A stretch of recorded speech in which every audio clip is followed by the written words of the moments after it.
John Wayne Gacy, the Clown Prince of Rot. Ever wonder what festers beneath the surface of a seemingly normal life?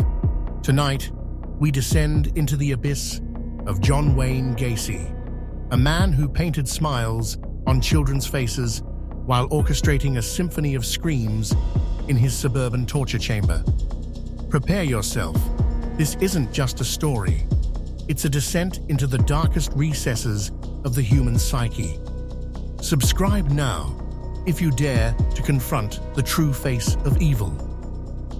Imagine the idyllic Chicago suburbs of the 1970s where children shriek with delight at the sight of Pogo the Clown. But behind the floppy shoes and painted grin lurked a predator, a flesh-hungry ghoul with an insatiable thirst for suffering. His first victim, Timothy McCoy, was lured into Gacy's lair, a place where innocence was brutally extinguished. Gacy plunged a knife into McCoy's chest, the crimson tide erupting like a perverse fountain. He reveled in the act, claiming it felt orgasmic, a chilling testament to the depravity that consumed him. This was the genesis of a monster, a clown who reveled in the dance of death, his appetite growing with each agonizing breath he stole. 9433 West Summerdale. Gacy's house, a seemingly ordinary suburban home, concealed a horrifying secret. Young men, often runaways and dreamers, were lured inside with promises of work, only to vanish without a trace. They stepped into a meticulously crafted trap, a place where nightmares became reality. Gacy would ply his victims with alcohol, his piggish grin masking his sinister intentions. Then, the trap would spring shut, handcuffs biting into wrists, ropes tightening around throats.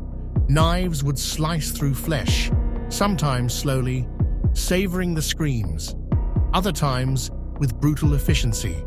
26 bodies festered in his crawl space, a grotesque tableau of tangled limbs and decaying flesh. The air within Gacy's lair was thick with the stench of rot, a nauseating cocktail of maggots and putrefaction.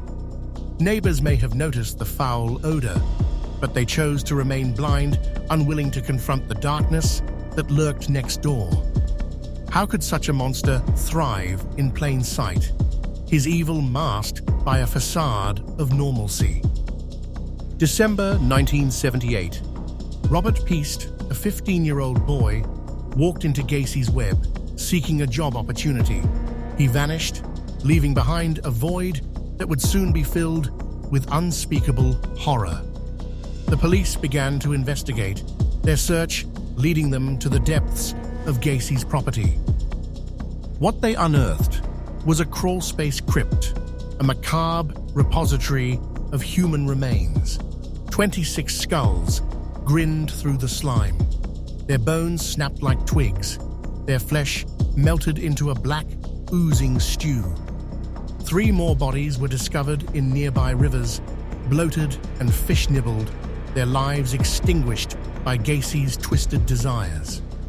Gacy strangled his victims, his grin widening as their eyes bulged and their throats gurgled their final breaths.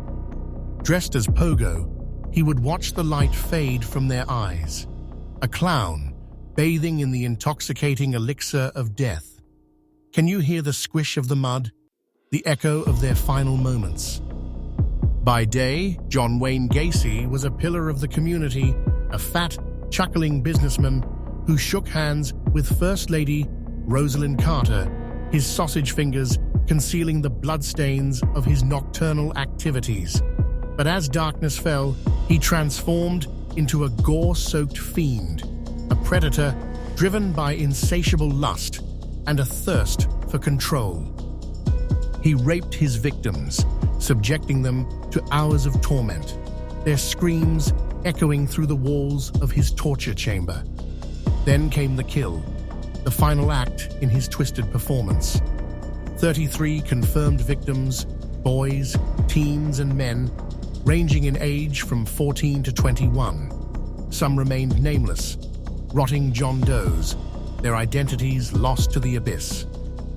Gacy would grunt over their corpses, shoveling them into the crawl space, where they became part of the ever-growing tableau of death.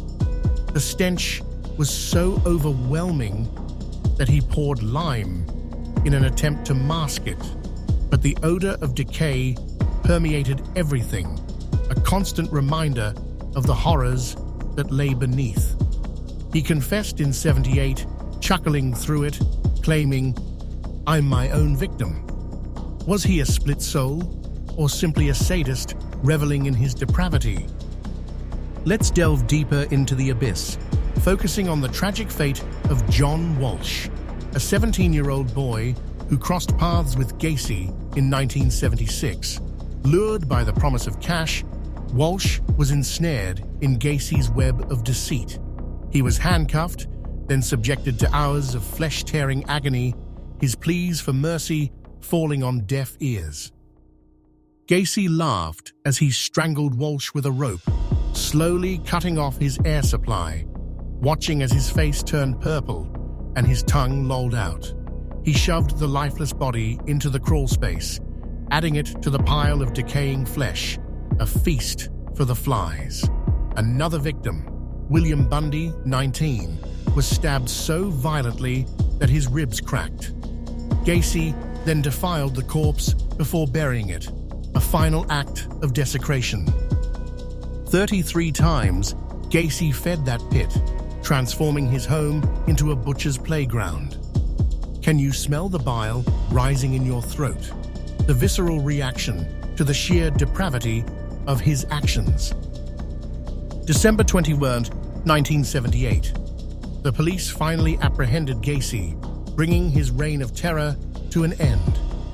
The trial in 1980 was a spectacle of horror, the jurors forced to confront the unspeakable. Photos of maggot-crawling remains, ropes crusty with blood, and a board used to crush throats, splinters stained red, were presented as evidence. Gacy sat there, smirking, his fat jowls quivering, seemingly unfazed by the gravity of his crimes. He was found guilty on all 33 counts and sentenced to death. On May 10, 1994, he was executed by lethal injection. His last words, "Kiss my ass." No remorse, no tears, just a pig's snort of defiance. Does that filth ever truly die, or does it seep into the ground, poisoning the very earth? But the horror doesn't end there. 6 bodies remain unidentified, their faces lost to time, their families forever haunted by the unknown. Gacy bragged that there might be more victims, perhaps 50 or 60, giggling as he taunted the police with half-truths and veiled threats. The crawl space, dug up in '79, was a soup of flesh and bone, some skulls, crushed from the sheer weight of the bodies piled upon them. Bodies dumped in rivers, bobbed up like bloated dolls, their lives reduced to grotesque parodies of humanity.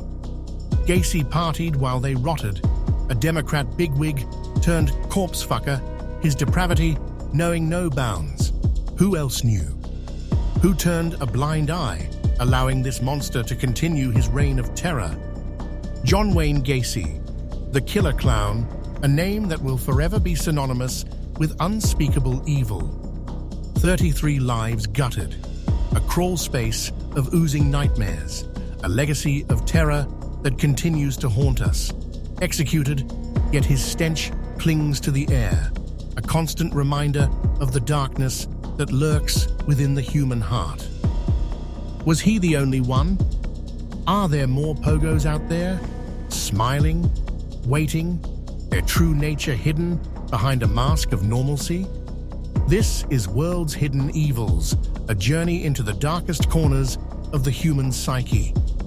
Drop your guts below, share your thoughts, your fears, your revulsion. Like and share if you're still breathing. If you can still stomach the horrors we've unearthed, subscribe. More nightmares await, more secrets fester in the shadows. Sleep. If your skin stops crawling, if the image of Pogo doesn't haunt your dreams,